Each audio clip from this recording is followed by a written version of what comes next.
Hey, everybody, welcome into Live with Greg this Sunday night. I have a very special guest tonight. Chattanooga City Councilman Russell Gilbert is joining me live tonight. He has been on the City Council for over a decade and has been serving his beloved city of Chattanooga, District 5, for so many years. And so tonight he's going to be candid, talking about his years of service, why in the world he got into politics in the first place, and also what's next for his career. So I want to go ahead and bring into the broadcast tonight Chattanooga City Councilman, none other than the amazing Russell Gilbert. Councilman Gilbert, thanks for joining me. How's it going? Doing well. I don't know about amazing, but I'm doing well. You know what? You are amazing. I say so many people are amazing. You're one of those people. You're so amazing. You're always giving back and doing so much for your community. But first up, before we even talk about just how you got in city council, how's everything going with you? We've been in COVID-19 for a year now. How's everything? How's everything going with your life? It's going well. Still with my hospital, working in both hospitals, and still with council. But I'm looking forward to a retirement on one end for his council. Never know what's going to happen in the future, but right now I'm just going to be with my family, love on them, because they've been with me all the way through all these campaigns. So I got to give back to them. When you think about, speaking of campaigns, you have been on city council for about 12 years now. When you think back to that first time that you were sworn in as a city councilman, what was that like for you? It was amazing to have the opportunity to serve people. Before I became council back in the day, I was doing things in the community for as restoring the historical Booker T. Washington football field, working with communities, bringing them together so that we can get more in this area done. And opportunity came available with one of my friends said, Russell, you've been doing things with the community, you can do more as being a councilman. So I said, okay, let's try this. Because at first, I didn't want to be a councilman in the first place. But he said I can do more to help the community and help Chattanooga. So that's what I tried, I won, and it's wonderful. You know, when you were approached for city council the first time, when you said, you know what, I don't want to do city council, I've been doing so many other things, active in the community. What was the point that made you say, you know what, I'm going to do it? Well, my friends brought to my attention the things that I've been doing. He said, Russell, you can do more. You can do more for the area, do more for Chattanooga to help youth. You've been working for youth for years, for as football, pee-wee football, baseball, softball. But here's an opportunity in a lifetime to do something else, to do more. So I said, hey, let's do it. When you look at 12 years being on city council, you've done some extraordinary things for this community. What are some of the highlights in your opinion? The police advisory board, putting it together so people have opportunity to voice their opinion about how they've been handled with police, to help change policy in the police department so that we can have a better relationship between the community. The disparity study, there's a need that minorities have opportunity to do business with the city, and this shows that we have a disparity for African Americans trying to get business with the city itself. So this helps a lot because a lot of times you don't know that, or people don't know that. A lot of times that people, when it comes to paying off your staff, most places go 90 days. It's very difficult for someone who's just starting out in business to go 90 days. So we're going to try to make it more easier to get payments so they can pay their subs. So I think it's a wonderful thing for us, bringing opportunity for the city itself. The other thing was we had predatory lending, and I think that was negative in our community. So myself and Carol Bird, or Councilman Carol Bird, made it where you got to be 500 feet from a residential area, and you have to be a half a mile from another one to actually put one in. So I think that's a positive thing. Other things like putting in parks, revitalizing the centers for Washington Center and also the Brandon Center, putting exercise equipment outdoors. When I see the biggest thing would be walking on sidewalks. When I see people, older people, younger people walking on sidewalks that was not there, and it was very dangerous to go up and down the hill in Washington Hills. And I was able to persuade the chief of staff at that time and also the mayor, which is Mayor Burt, to put sidewalks in this area. And we did. We put sidewalks there. And when I see an older guy with a walker walking up their sidewalks, I did my job. When I see that older men, instead of being on the corner somewhere, they out there on the football field playing flag football and having fun, I've done my job. And when I see people, kids playing on baseball fields, softball fields, and some of the kids that I actually train doing well, I'm doing my job. So I think more to it is more living a legacy of helping people. You know, when I die and go on to heaven, I want people to remember me by helping people, providing opportunity for people, and have a better Chattanooga. So it's a lot more stuff like sidewalks that we spend over $2 million for 50 Highway 58, and also in Washington Hills area, and also in the Brainerd area, to provide opportunity for people to walk back and forth. That was a positive thing. When I see the roads that are just terrible, and be able to do some of the roads. I mean, we did about 22 roads total or more, but we need to do more. I mean, we got behind before I even became council that they wasn't spending that much money, $1 million, $1.5 million. That's not enough money to do these roads inside the city of Chattanooga. So we have to do more. But that was an accomplishment in my area. And also working with Walmart to get the Walmart store in the Woodmore area. Even though the store left, but it was a challenging thing to get them to come in the first place because it's about the budget. They're totally about budget, and if you don't meet budget, then they'll pull out. And when they first built Walmart, and when it first was in the store about a couple of months, they calling me, Russell, we are not meeting our quota. And I said, well, we close the tunnel down. After we close the tunnel, reopen the tunnel, then we should be able to bring up the quota on your store. And it did happen. It started doing really well, but as time go on, I think people stopped going as much, and they wasn't meeting their quota they need to, and they pulled out. But still, I'm working with our future mayor, which is Tim Kelly, and also with Dennis Clark, our future 5th district person, to make sure that we can replace that store in that area because it's a desert, and there's a need to have something there for them to get fresh produce, to get their pharmacy, to get gas that will help the community itself.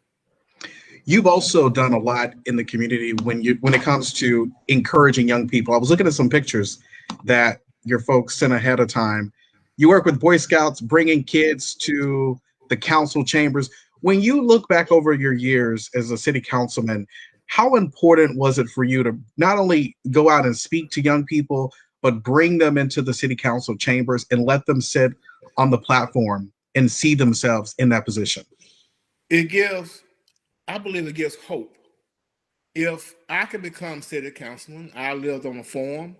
I grew up, we didn't have much, but I kept going. My father trained us to work and take challenges and make things work, make things happen, and I became councilman. I feel like young people can do the same thing. Don't limit yourself on anything. You can do whatever you want to put your mind to accomplish. And I believe all young people can do this. I believe that a lot of times society put the negative in their minds, and we need to take that negative out and put the positive in that they can become whatever they want to become. I also talk about money. I say, look, in my field, you can make good money. In a trade, you can make good money. If you're not going to go to college in the moment, you need to get a trade so that you can be successful in life.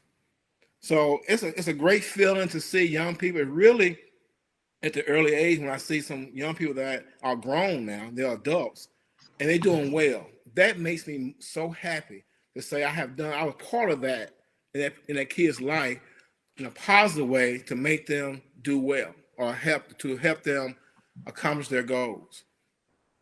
When you think back to the first time you were running for city council, Barack Obama was running for president at the time. He ended up becoming president, the first African American male to become president. And then this past year, Kamala Harris was elected the first woman of color to be the vice president. What did that really mean for you to see people who look just like you reach those positions and high offices in Washington D.C.? It gives hope. Um, it tells any black child that they can become whatever they put their mind to. There's no limitations. If you go back in history, back in before even slavery, that we built cities. We have cultures. The first culture was in Egypt, which was in Africa. The first library, the first of everything, basically came from that era. So we are from kings and queens. We have done so much also in the United States because it wasn't for African Americans when it comes to smallpox and the stoplight and gas mask. Where will we be? So I feel like them becoming president and vice president, it gives black kids hope that I can do this, I can become this, or I can. I'll see the positive thing. It's not negative now. It's not just talking about slavery, but now we can say we're talking about the president and the vice president. It's what we can do as a culture.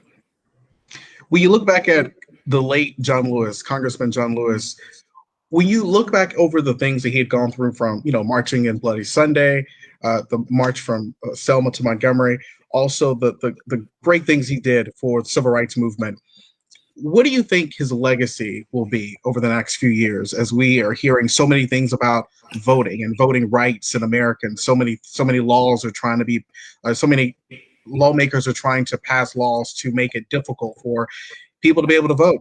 And so, what do you think? What do you think he would say about what's happening now, and what do you want to see done in our country? And remember, you always say about good trouble, and he gives hope. Um, he was not frightened, and I feel that young people need to see him. They see where he struggled, where that he was willing to give his life for us to even vote, for us to be a president, for us to be a vice president. He gave his all to us. And I feel like we need to do more in our history books to explain to young people it's more than slavery, but it's also heroes like John Lewis, and also Barack Obama and Kamala Harris and others that have done so much for our country. And that we need to move forward. We need to stop talking of negativity. That every time you turn around, we got gangs here, gangs there. But if we can turn their kids out of the gangs into something positive, that's what it's worth. That's what it was all about. I remember going to Brandon. I'll tell you this story. I went to Brandon to a forum, and there was a young man came and spoke to the kids at Brandon. And the young man had a mother and father, and he was able to go to college. But the young man was a drug dealer, and he was very talented in dealing with drugs. But he got caught, and then he was going to basically almost serve 30 years. But the judge, I guess, had pity on him and said, well, we're going to give you a parole, but you're going to have to do this and that. And he did. He went to college, and one day he was in a class, it was in math, and they took a test. He was the first one to finish. He finished it in the record time. And the teacher said, you must have cheated.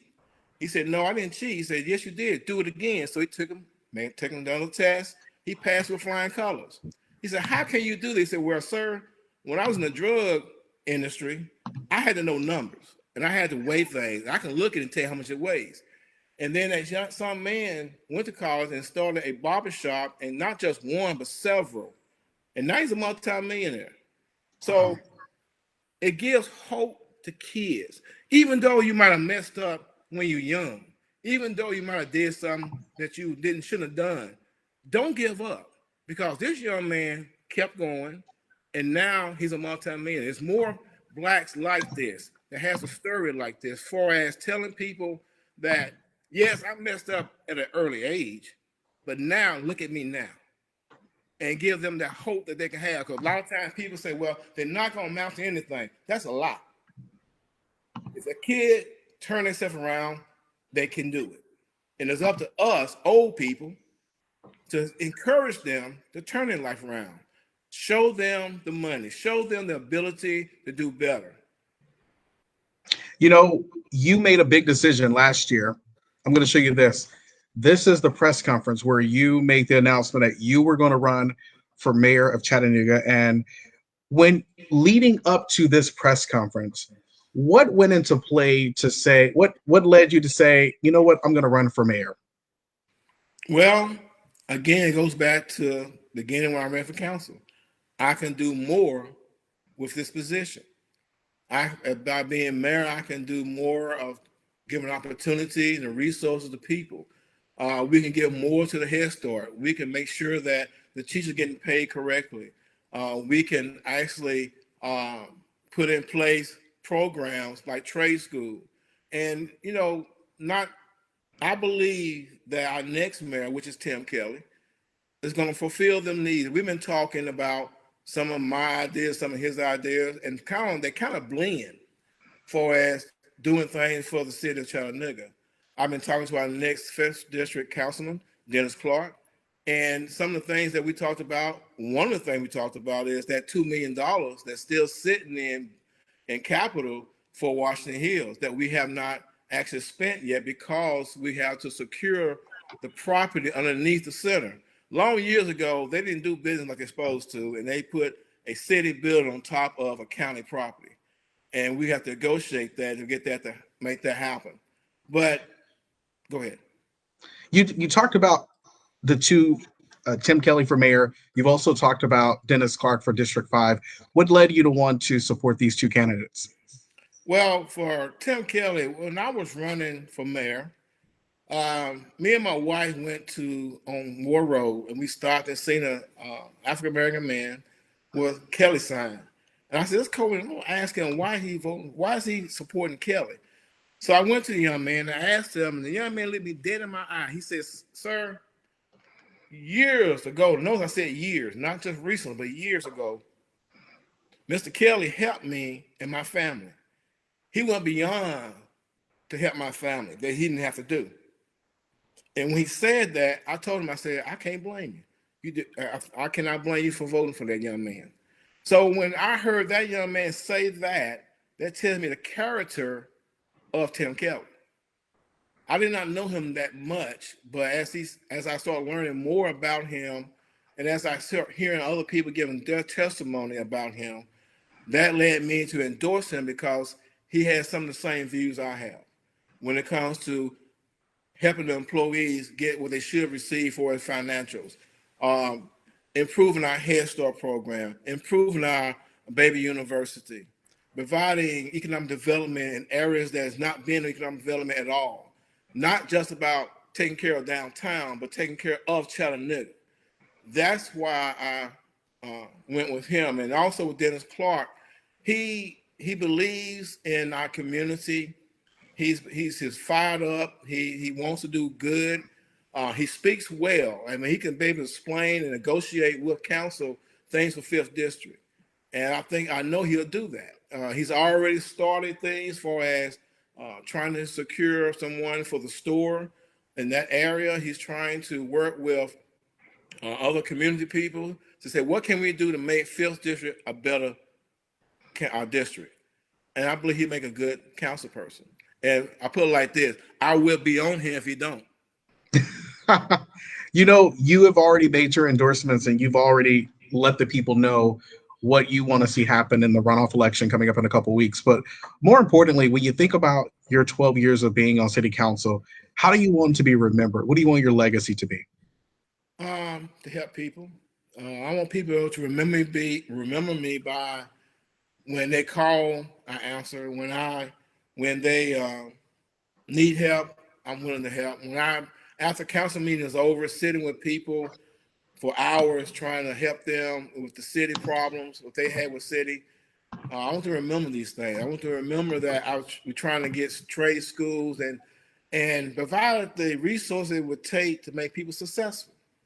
And that's the key thing, to make others successful. I think everybody works together that we can accomplish anything. To put affordable home, and I mean affordable, not $150,000 not affordable to most people around me. But to make it affordable so they can own their own home, so they can have equity, so that they can do more in their community. These are things I like to remember me by. When this older lady called me and asked me about this particular tore up road behind her house, and she couldn't get back and forth, and I was able to help. That makes a difference in my life. It makes me happy to know that I've done that. These are things I want people to remember me by. I was a poor person on a farm, grew up, but I was worked hard and very successful in what I have done, and through the grace of God. And it gives hope to other people. When I have anything I have done, I tell people, if it wasn't for God, I couldn't do what I have done. And I believe truly that God has put me in position as councilman, even running as mayor, and my family. He has put me in position to do well for me to tell others they can do the same thing. Not just to hide the talent, but tell people he gave me this talent, and I'm letting you know you can do the same in your talent. When you talk about giving back, I did some digging on social media. I want to show this quick video, and then we'll talk, because this is around the time the first time I remember meeting, we talked about this on television. Take a look at this.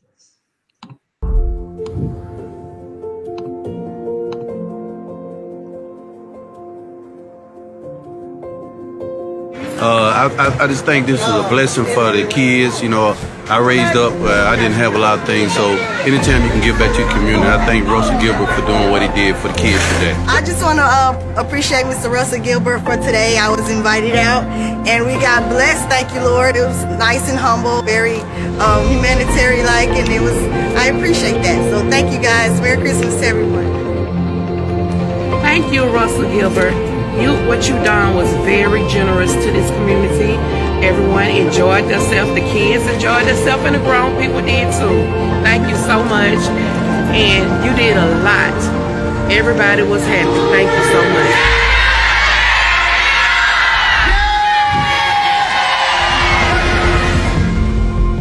much. There you have it, Russell Gilbert, councilman, giving back to the community in a big way. Councilman, when you see that video and to see so many people so appreciative of what you did and getting together a group of people to make that happen for the holidays, what did that mean for you? It means a lot to me to see us come together, to have fun, and provide some of the resources that the people would need in my district. That was up Cromwell, and that means a lot to me in Cromwell. I remember one time that the gym wasn't even open, and we was able to negotiate with our mayor in the Burke and to put a gym up there so that the kids can have opportunity to play and to have fun and to enjoy themselves. That's what we did when we had a Christmas thing. We provided toys that some of the kids might not be able to receive, and we provided food. We also gave some money away to some of the adults so they can be happy. And I know you honored some people for Black History Month just back in February. What led you to want to do that? Because you honored a number of people. I think a lot of times people that's not in the spotlight never get recognition. I feel that we should do something for them, and I felt that they would appreciate something that was said about themselves that they gave back to Chattanooga and to the city. And as we wrap up tonight, I want to show you this. This is a picture of you and your lovely wife. And you wrote something on Instagram on Valentine's Day. I'm going to read this. She has been my Valentine for 45 years. We've been married for 42 of those years, and she will always be my Valentine. When did you know she was the one?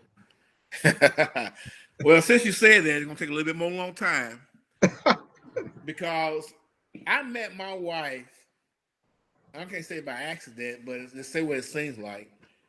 I was going down the street on Hancock by my parents' house, and I had a choice of going to the negative, to where the fellas was at, or go around and lift weights at my other friend's house. So I chose to go lift weights at my friend's house. And I went on up the street and I seen this beautiful young girl.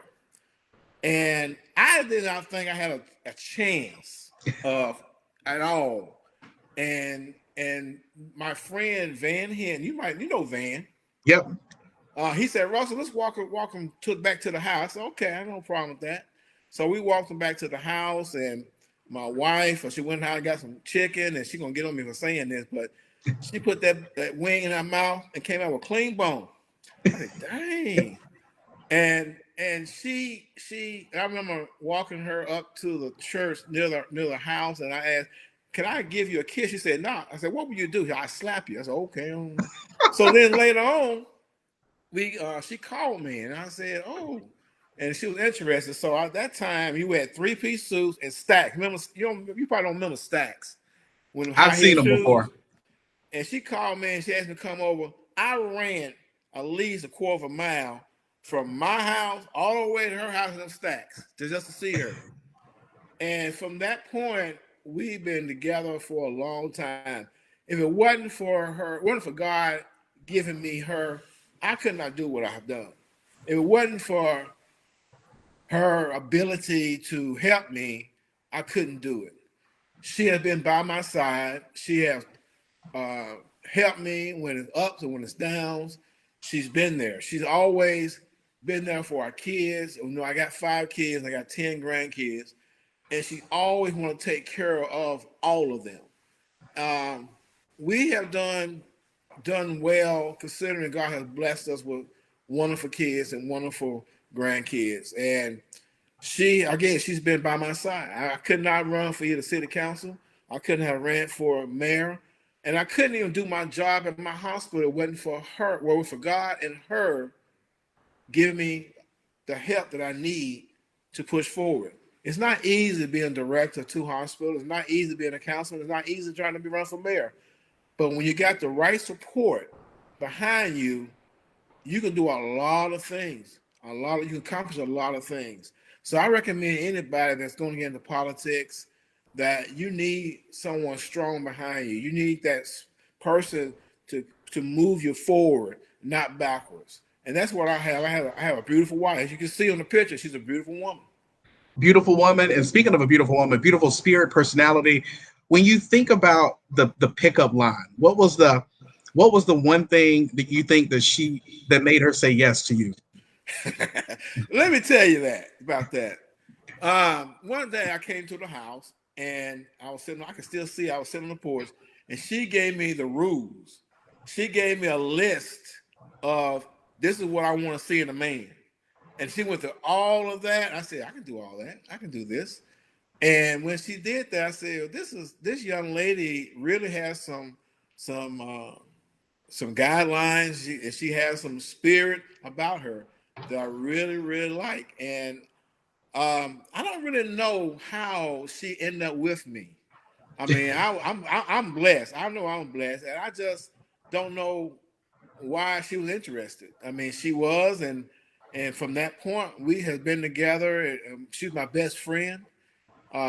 She's a lot to me. She knows this, and she helps not only me, but she helps our kids, and she's been with me in everything I've done for dealing with the community, dealing with government. She's been by my side.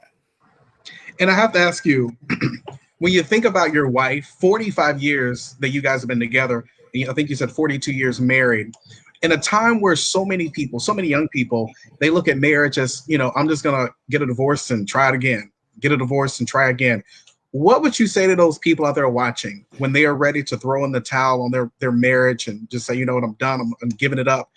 What has been the sticking point to make you and your wife, keep the glue and also keep that flame alive for almost 50 years?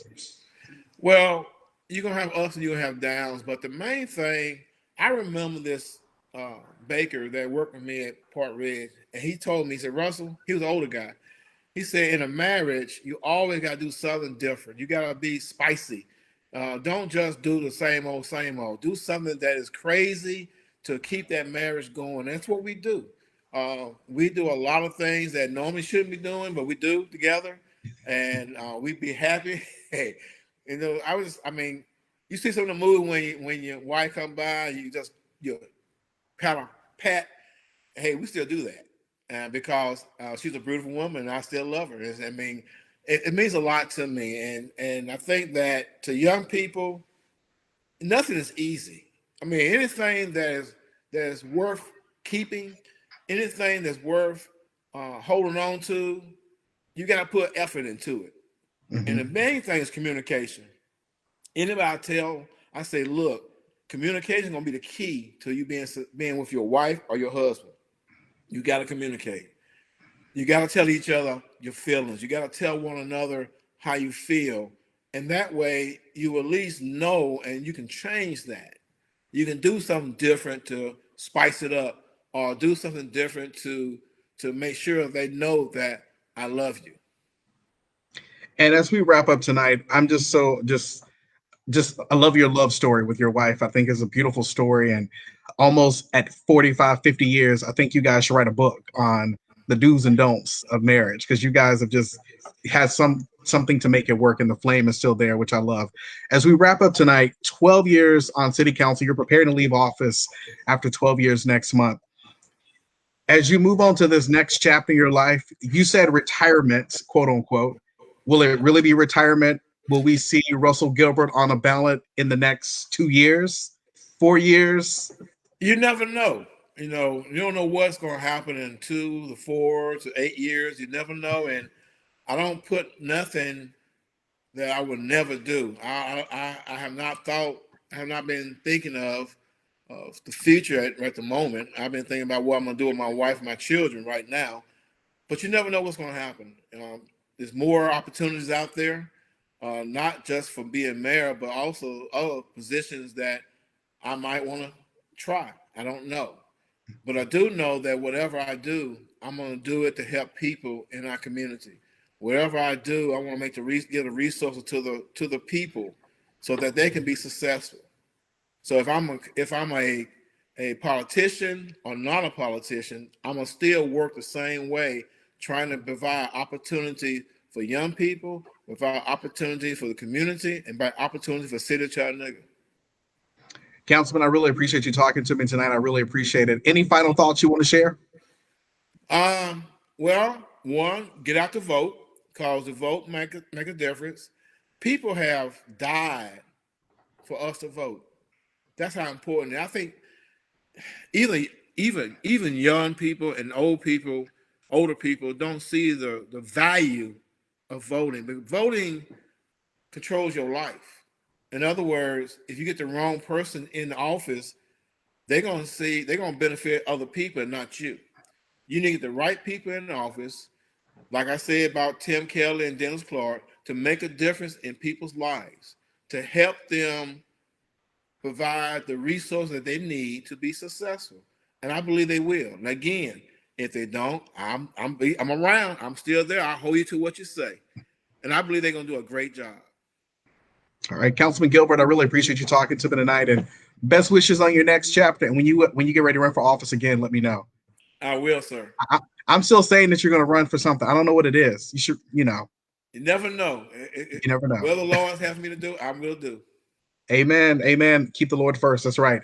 Councilman, thank you again. I really appreciate it. And we'll have to do this again soon. All right, sir. I will look forward to it. All right. Have a good night. You too, sir. Bye-bye.